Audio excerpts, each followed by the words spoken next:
Bonjour, nous reprenons notre cycle de cours. C'est le mois de Elul. Nous revenons de quelques jours de repos physique, et donc la avoda, le travail de Elul. Chodesh, Arachamim Vasilichot, le mois des Slichot. Vous savez bien que le minag des Keilot, Sfaradiot, c'est déjà depuis le début du mois de se lever très tôt et dire les Slichot. Et ce mois se caractérise par une introspection profonde de nos actes. Mais toujours dans la simcha. Dieu veut la simcha, Dieu veut la joie. Certes, rechercher nos défauts pour les améliorer peut amener à la tristesse, mais c'est essentiellement la joie qui fera qu'on pourra sublimer ces défauts et les corriger. De nombreuses directions nous sont proposées pendant ce mois. Elul, Rachet Evot, c'est l'acrostiche de Ani Nedodi Vedodili, je suis pour le bien-aimé, je suis pour Dieu, le clan Israël dit, et Dodili, Dieu est pour son épouse, pour le clan Israël. Ceci symbolise le fait que pendant le mois d'Elul, on augmente dans la tefila, dans l'approche divine de la prière. On ajoute, comme chacun sait, un mizmor, qui est le mizmor de les David, Ori Veishi, le minag Chabad, et que nous ajoutons depuis Rosh Chodesh 3 Teilim par jour, jusqu'à ce que nous finissions, nous clôturions tout le Sefer Teilim à Yom Kippour.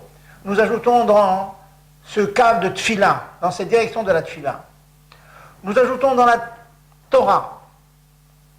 L'allusion est Elul, Aleph Lamed Vav Lamed, Rachet Evot, Ve'aelokim, Hina Leyado, Ve'samti Lecha Makom Lanus.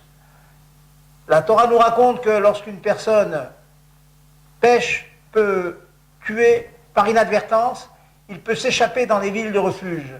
Nos sages disent que les divrei Torah, la Torah, le Beth Midrash dans lequel on étudie, il les collecte, il attire le clan d'Israël, il attire les Juifs à lui. Donc, allez au Beth Midrash, étudiez, et vous aurez le même effet, le même impact que les villes de refuge qui nous protégeaient contre le mauvais penchant. La tfila, nous disions, la prière, la Torah, la troisième direction, c'est le chesed. Dans la Megillah, il nous est rapporté Ish le ou matanot la evionim, Rachet Evot Elul, Aleph Lamed Vav Aleph. Chacun donnera les réou à son prochain et donnera des matanot aux pauvres. On augmente dans la tzedaka. Si vous avez l'habitude de mettre une petite pièce d'1 €, eh bien vous mettrez une pièce de 2 €. Si vous mettez 100 €, eh bien mettez 500, c'est aussi bien.